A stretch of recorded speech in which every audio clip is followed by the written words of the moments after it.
understand that Aaron is not feeling well. When did you hear about that, and what's going on? Good layman's term, he's sick. And I talked with our trainer this morning, and instead of getting him around the guys, we sent him to the doctor, and off you go. Is he here today? Is he here tonight at the arena? He's in quarantine. Okay. He's not around the guys. No reason to get everyone else sick. Okay. So it's like the flu or something? Sick. Sick. Not going diagnosed, sick.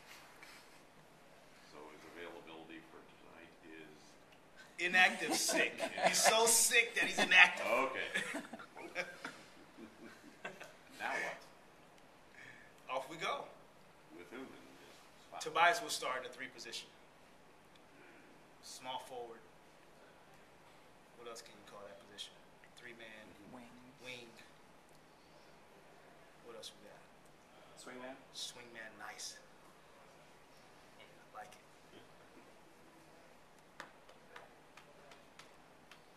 Jacque, Desert News, Salt Lake. Just Jerry Sloan is going to have his banner hung up by the Jazz 3 years after his retirement. Just sorry if you already talked about him this morning, but some thoughts from you on your first NBA coach? Special. The reason I do a lot of things I do today, because of him.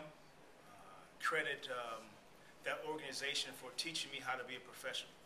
I had great teammates, and I saw how he led us as a coach. His demeanor every day, his want every day, his drive, his loyalty. Never forget it. When I was done playing, while I was playing, I always told him I appreciated him, and if I see him tonight, I'll tell him again.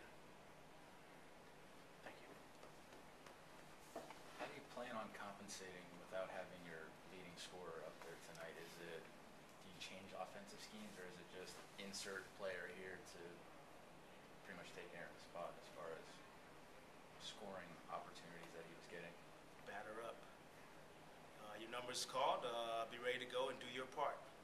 I'll tell the guys before the game, I'm not asking them to do anything more, anything less that they've done thus far. No one has to force shots or think they're going to get additional shots. We'll play how we play and do what we do. How would you assess Tobias' progress through the last 3 games? He's still, like I talked about this early. You got to think about Tobias from last year. At the end of the year, we didn't have Jameer, we didn't have Glenn, we didn't have Aaron. He hadn't even played with Glenn. And, to miss basically this entire year thus far, besides, a few games, he's learning to play with his teammates. He's learning where he fits in with us and how the team fits around him as well.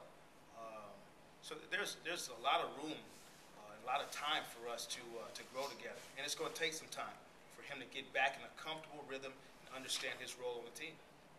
Is his role that much different than it was at the end of last season when there was no Aaron or Glenn or Jameer? Oh, I think so, yeah. I think just how the basketball was in his hands, the amount of shots he had taken for us, there were different elements. That's why I treat each team differently.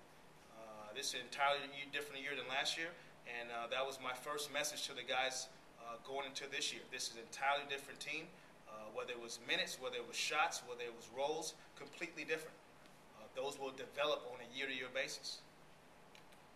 With Aaron out tonight, it would seem that Maurice is kind of one of the next batters up to fill some of those minutes.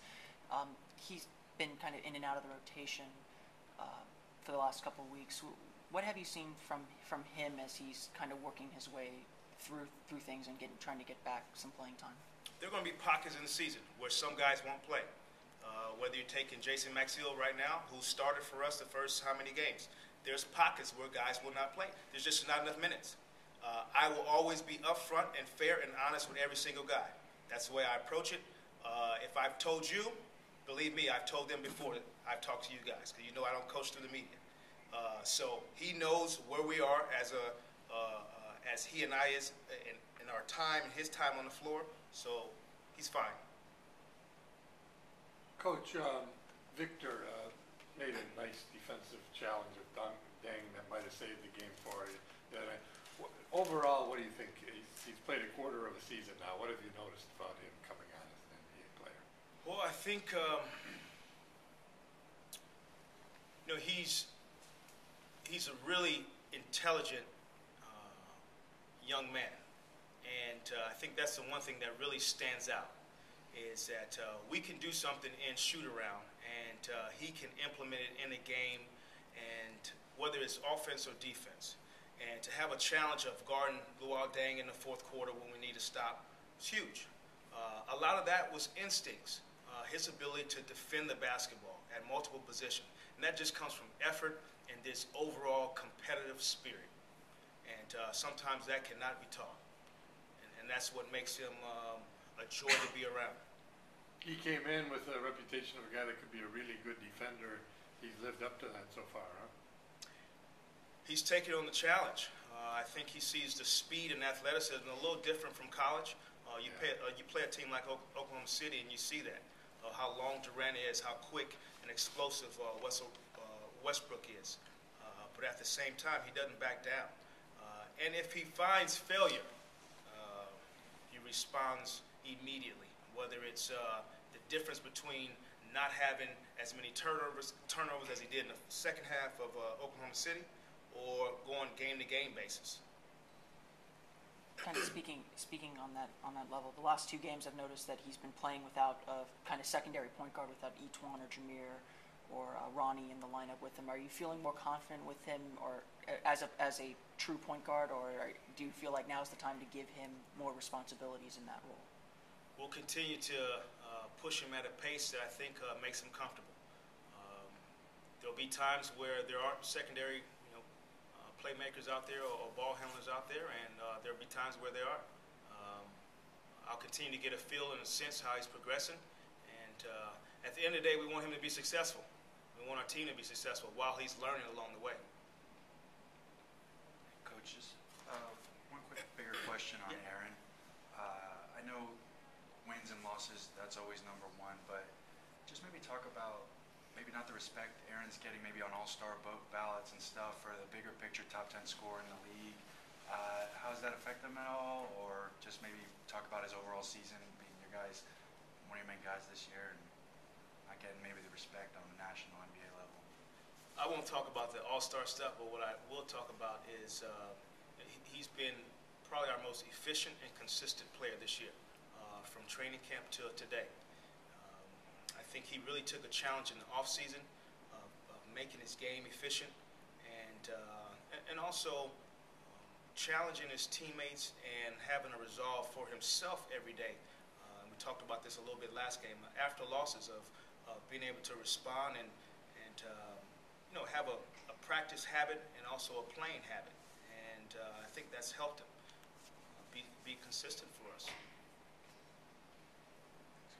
You've been hosting more shoot-arounds on game days of late. What went into that change, really, from none at all earlier on in the season to now you're hosting shoot-around? Is it because of maybe sluggish starts? Is it more of a comfort thing with players? What was behind that? I took the first 20 games, and on game 21, I did a morning shoot-around, and it might be the next 20 games. So I diagnosed for the first 20 games, and now we have morning shoot-arounds. So on the 21st game, I had a morning shoot-around. Everyone good?